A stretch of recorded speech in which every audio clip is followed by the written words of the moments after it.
So, Bud's Mike is Blind and staring ranking Tribe Called Quest albums. But before we start, real quick, I'll give you a quick rundown on who Tribe Called Quest is in case you don't know who they are. They were a rap group from 1990 to 1998 to 2016 and 2016. Very, very revolutionary. They influenced so many people from Kanye West to J. Cole to Kendrick Lamar, Common, Lauryn Hill and the Fugees. So many people they influenced. And they're very important. So I figured, hey, let's celebrate one of the most important rap groups of all time with ranking their albums. So without further ado, it's going to start. Guys, let's go ahead and let's start. So we're going to do this in chronological order. And let me go ahead and explain my ranking names here. So you got God Lives Through, which is basically A tier or God tier, Solid Wall of Sound, and MC Love Child tier. So Solid Wall of Sound is B tier. Not exactly mid, but it's fine. It's not really a mid trap album. I think I'm MC Love Child, where it's just flat out terrible. And yeah, the first two are Tribe song names, and the last one is Q-Tip's old cringy rap name before he switched to Q-Tip. Alright, anyway, let's go ahead. Let's stop wasting time and start. So our first one is Path to Rhythm, which automatically goes in God Lives Through tier. Not just as a, how do I say this? I guess not just as a first album, but just in a great album in general. And just, I guess, like Nas is Illmatic, where it wasn't just a good first album, just a revolutionary album in general. It influenced so many people, from Lauryn Hill, Kanye West, Pharrell, Common. It influenced so many people, and I see why. It is beautiful album cover, beautiful track listings. You got, the first three singles off of there where Can I Kick It, I Left My Wallet in El Segundo, and Bonita Applebum, which I did a video on Bonita Applebum in case you're interested. And so far as I know, it is currently the only video on YouTube that features almost the entire Bonita Applebum music video on it, so you might want to check that out. But anyway, yeah, Path to Rhythm, great album. I would go more into it, but I'm probably going to do a deep dive into each Tribe album, because God is it good. Some deep cuts, like Ham and Eggs, Description of a Fool, Pubic on Enemy, great shit, absolutely great shit. So yeah, God Lives Through, 10 out of 10 album. I love the organic rawness yet refinedness of it. It's perfect. I guess you can sum it up best in like how it's a track listing on, it's a track name on their youthful expressions, youthful expression basically. And that's the best way to explain it. It's a great youthful expression, because they were all 19 when they recorded this, which is fucking insane to me. Fucking insane how they recorded this at 19. But yeah, that's what they did, and they did their thing on it. They did their thing, and yeah, great shit, absolutely great shit. Yeah, like I said, 10 out of 10 album, and yeah. So next you got 1991's Low End Theory. Path to Rhythm came out in 1990.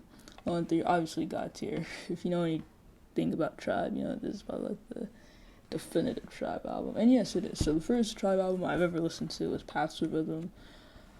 I kind of wish it was Low End Theory. If you ever want to get started in Tribe, check out Low End Theory. This is the definitive one.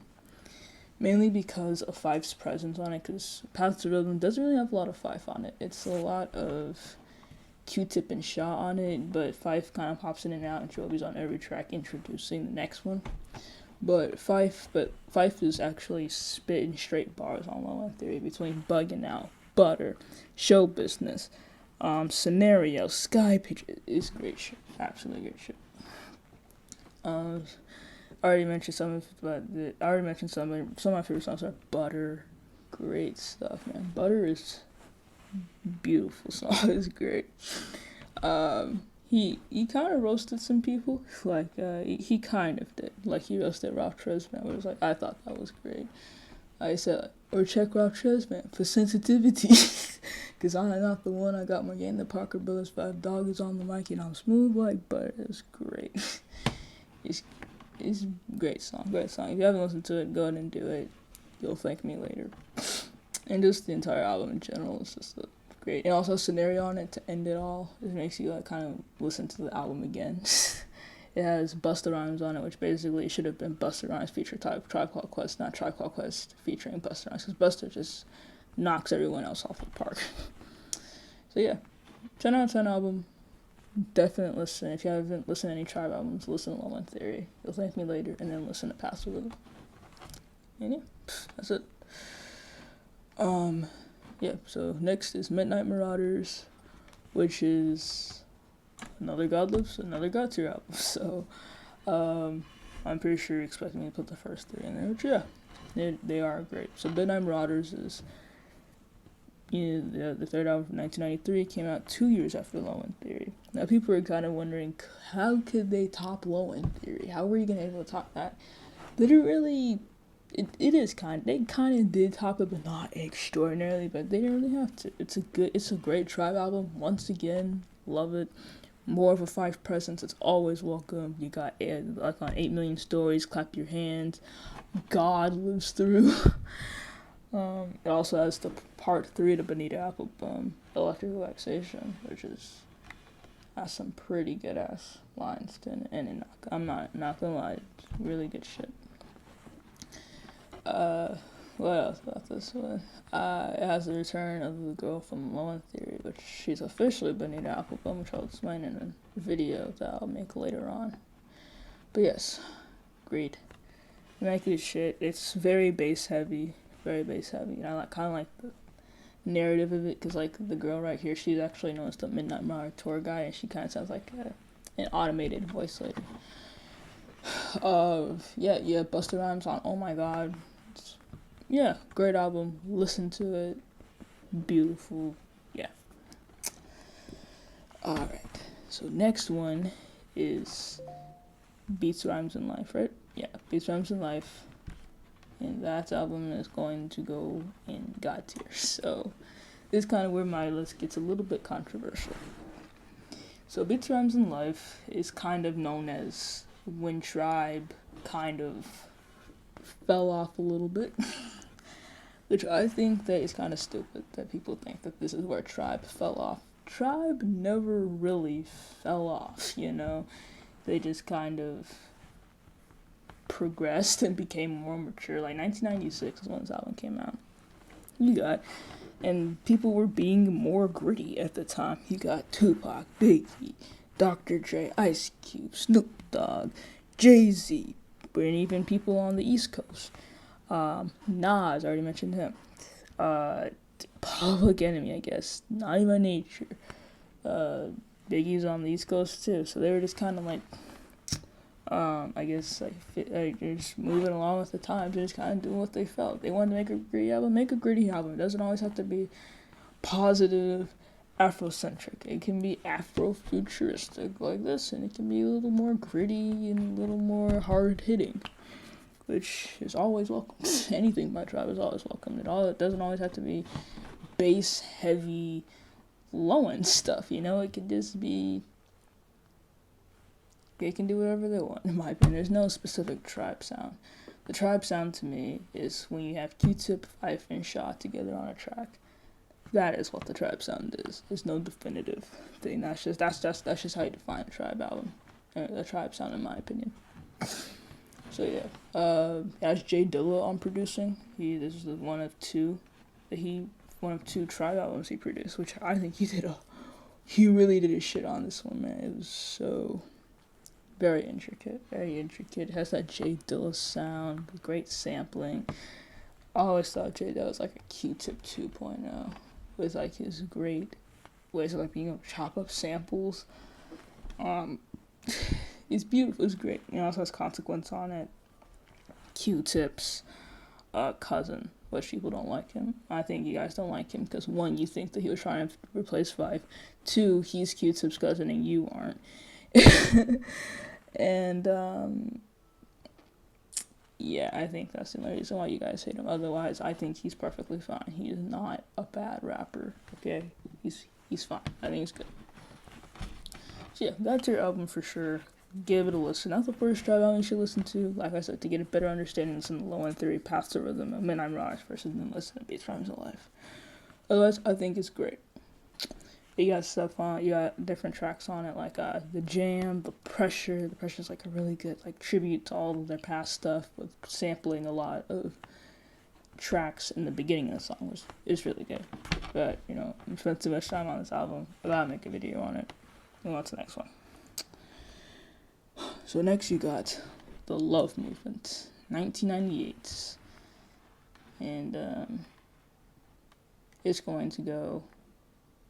It's all about sounds here. So this is what I meant by this. This is about to get controversial. So where Beats, Rhymes, and Life is where people say Tribe started to fall off, Love Movement is where they fell off, in some people's opinion.